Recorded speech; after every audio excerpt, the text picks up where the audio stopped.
Okay, അപ്പോൾ നമ്മൾ Sunday ആയിട്ട് ദേ ഉച്ചയ്ക്ക് ഫുഡൊക്കെ കഴിക്കാൻ വേണ്ടി പോവാണ്. രാവിലെ പിന്നെ ബ്രേക്ക്ഫാസ്റ്റ് ഒന്നും ഇല്ല കേട്ടോ, കാരണം എണീക്കുമ്പോൾ തന്നെ സമയമാവും. ഒരു 10:30-11 മണി ആ ഒരു ടൈമിലൊക്കെയാണ് നമ്മൾ എഴുന്നേൽക്കാറ്. ലീവാണല്ലോ, നേരത്തെ എഴുന്നേറ്റിട്ട് പ്രത്യേകിച്ച് കാര്യമൊന്നും ഇല്ലാത്തത് കൊണ്ട് നമ്മൾ ഈ സമയത്താണ് എഴുന്നേൽക്കാറ്.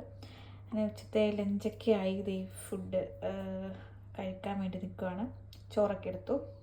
കുക്കിംഗ് ഒട്ടും അറിയാതിരുന്നിട്ടും ഇപ്പോൾ ഇവിടെ വെച്ച് തരാൻ വേറെ ആരും ഇല്ലാത്തത് കൊണ്ടും നമ്മളിപ്പം ചെറുതായിട്ട് ഇങ്ങനെ ഓരോ സാധനങ്ങളൊക്കെ ഉണ്ടാക്കാൻ പഠിച്ചു കേട്ടോ. അപ്പോൾ ഇന്നത്തെ സ്പെഷ്യൽ എന്ന് പറയുന്നത് ഇതുപോലെ മീനും മാങ്ങയാണ്. ആദ്യമായിട്ടാണ് ഇത് ഉണ്ടാക്കുന്നത് കേട്ടോ.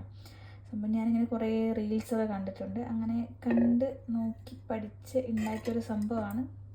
കഴിച്ച് നോക്കാം. വലിയ എങ്ങനെയാണെന്നൊന്നും എനിക്കറിയത്തില്ല, എന്നാലും കാണാനൊരു ലുക്കൊക്കെ ഉണ്ട്.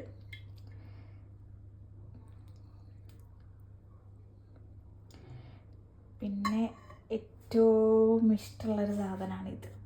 ഇത് മത്തി അല്ലെങ്കിൽ ചാള. തൃശ്ശൂരിലൊക്കെ ഇത് ചാള എന്നാണ് പറയണത്, എൻ്റെ നാട്ടിലിത് മത്തി എന്നാണ് പറയണത്. എനിക്ക് ഏറ്റവും ഇഷ്ടമുള്ളൊരു സംഭവമാണ്.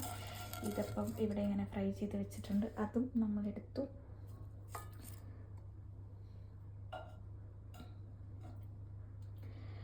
അത് കഴിഞ്ഞ് ഇവിടെ വേറൊരു സാധനം കൂടി ഉണ്ട്, കായപ്പേരി. ഇതിങ്ങനെ ചുമ്മാ ഒരു മെഴുക്കുവരട്ടി പോലെ വെച്ചതാണ് കേട്ടോ. സംഭവം ഇതെല്ലാം ആദ്യമായിട്ട് ഉണ്ടാക്കുന്ന സാധനങ്ങളാണ്. ഒന്നും ഉണ്ടാക്കാൻ അറിഞ്ഞിട്ടല്ല, നമ്മൾ ഓരോന്ന് ഇങ്ങനെയാണല്ലോ പഠിക്കുന്നത്. അങ്ങനെ അതും എടുത്തു.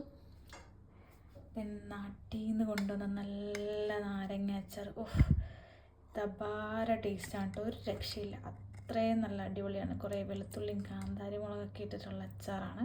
എനിക്ക് നല്ല ഇഷ്ടമാണ്. എനിക്കൊരു കഷ്ണം മതി.